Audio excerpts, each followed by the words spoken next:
I'd like to yield to Dr. Wenstrup to allow him to make some comments. Well, thank you. Thank you, Mr. Chairman. Thank you both for being here. You know, as someone who on June 14, 2017, survived what is only recently determined to be a domestic violent extremist act, I'd like to, comment on some of that as we frame the discussion here today. On that particular day, there were 136 rounds fired.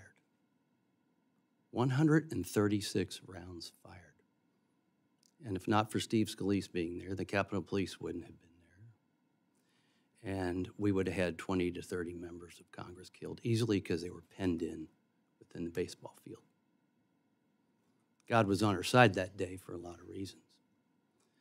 A lot of things that we discovered as we went forward and realized how lucky we were and fortunate we were that day. The gentleman who attacked us came heavily armed, and he had a list of Republicans in his pocket.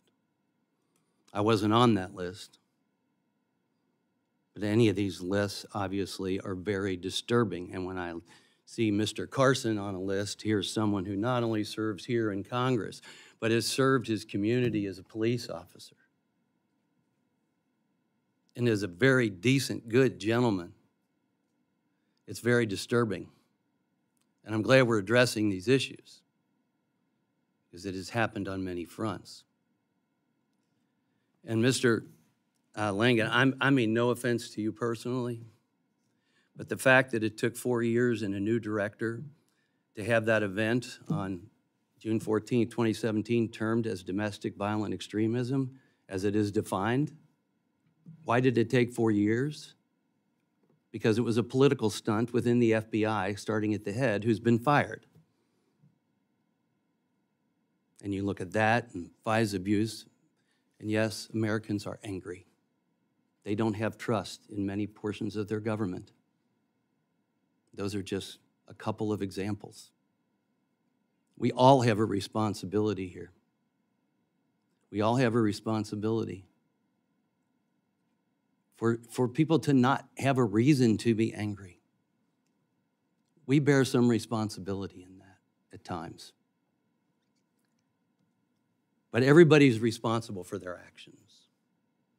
And we do need to address this.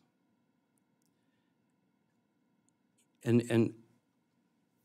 in light of what Mr. Crawford said, and I would agree with him, if we want to understand the threat and the complexity of domestic violence and extremism, and to make sure that we are adhering to our civil liberties, and to make sure that the intelligence community is working within their legal lanes, and if we are to discuss tactics and procedures, I have to submit the questions that I have today for the record and to have them answered in a classified setting. I think that is the appropriate place.